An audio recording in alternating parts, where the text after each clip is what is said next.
I'd like to share a story from a local paper in Coldwater, Michigan, dated to the 9th of April, 1945. It tells how the U.S. Army under General Patton, the U.S. Third Army, came onto what you might call a detention center just outside the village of Ohrdruf, Germany. The U.S. Army brought the leading citizens of Ohrdruf to tour the facility, which turned out to be part of the Buchenwald network of concentration camps. A U.S. Army colonel told the German civilians who viewed the scenes without muttering a word that they were to blame.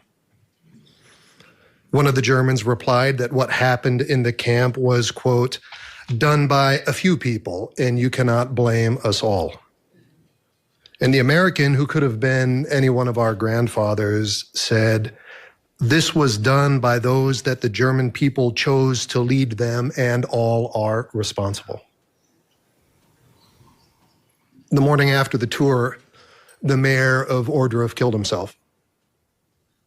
And maybe he did not know the full extent of the outrages that were committed in his community, but he knew enough. And we don't know exactly how ICE will use this warehouse, but we know enough. I ask you to consider what the mayor of Ohrdruf might have thought before he died. Maybe he felt like a victim. He might have thought, how is this my fault? I had no jurisdiction over this site. Maybe he would have said, this site was not subject to local zoning. What could I do?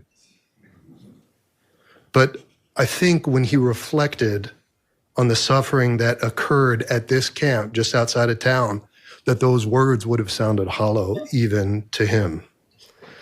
Because in his heart, he knew, as we do, that we are all responsible for what happens in our community.